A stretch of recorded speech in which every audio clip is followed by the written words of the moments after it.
This video is being brought to you by Cutting Edge Gamer. If you upgrade graphics cards often, Cutting Edge Gamer is the perfect option for you. Lease the newest graphics cards on the market, such as Nvidia's RTX 20 series, for a low monthly payment. Click the affiliate link below in the description to find out more. So Ed Boon politely said on Twitter that everyone's saying that the PS5 is more powerful than the Scarlett, and the Scarlett's more powerful than the PS5. Need to be quiet. Let's get into it. Skip it up and that up. So if you remember just a few days ago, I did a video on Colin Moriarty's Sacred Symbols podcast where he was talking about Microsoft's E3 event, and they were discussing Xbox Scarlett in that video. I'll have a link to it again below in the description.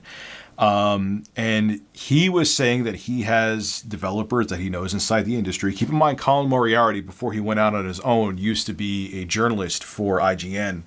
And he says that the dev kits for the PS5, from what he's heard from developers, that it's significantly more powerful than the Xbox Scarlett. His wording was, it's definitively more powerful. And then what solidified what Colin Moriarty said even more so, Game Informer's Andrew Reiner said, yeah, I'm hearing the same thing, that the PS5 is going to be more powerful than the next Xbox. So that made what Colin Moriarty said more credible. Well, Ed Boon, who is the director of Mortal Kombat 11, thinks that all of that is crazy, and this is what he had to say about it on Twitter. Xbox Scarlett is more powerful than PS5. PS5 is more powerful than Xbox Scarlett. How can anyone confidently make either statement without having worked on the final hardware for each? And he has a point, but I'm going to play devil's advocate at the same time here and kind of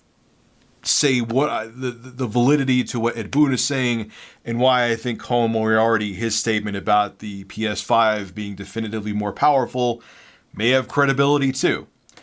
First and foremost, let's, go on Ed Boon's side for a second. He works in the gaming industry. He helps develop games. He was the director behind Mortal Kombat 11.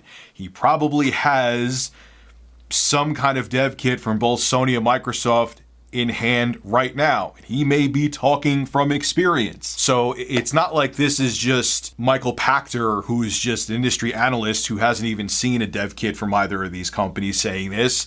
It's actually someone who's creating games, who could possibly be creating game for the next gen consoles as we speak. But at the same time, Colin Moriarty, again, used to be an IGN journalist for a very long time, and he still makes his living now partially talking about video games. So he has industry insiders. He knows developers. He's been in the industry, and I know Colin wouldn't just pull that out of his ass. And Andrew Reiner, who is the executive editor over at Game Informer, he also has credibility in the industry, and he heard the same thing. So why would Colin Moriarty and Andrew Reiner just pull this out of their ass and say something that doesn't have any credibility behind it? So I don't know, man. The only thing I could think of with Ed Boon right now, and what he means is, okay, maybe the PS5, maybe he thinks the dev kit on the PS5 is more powerful, but maybe he knows some insider information from Microsoft that he can't talk about due to NDA, that they're going to be giving him an upgraded dev kit for the Xbox Scarlett. Maybe he knows there's a more powerful dev kit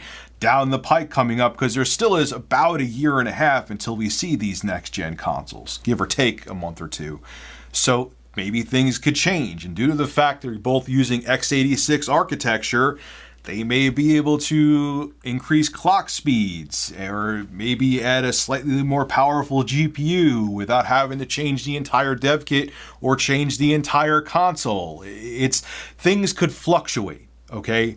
I am, again, an armchair engineer. I'm speculating right now, and if I'm totally wrong about what they could change in a year and a half, and you are actually a hardware engineer, please let me know and say, hey, Rich, you're an idiot, and I'm okay with that. But things could change, or maybe he knows something about the Xbox side of hardware that he can't say, that he's like, why is everyone saying the PS5 is going to be more powerful? I'm using the Scarlett dev kit and the capabilities are identical. We know they're both using Zen 2. We know they're both using AMD graphics in there, okay, RDNA architecture.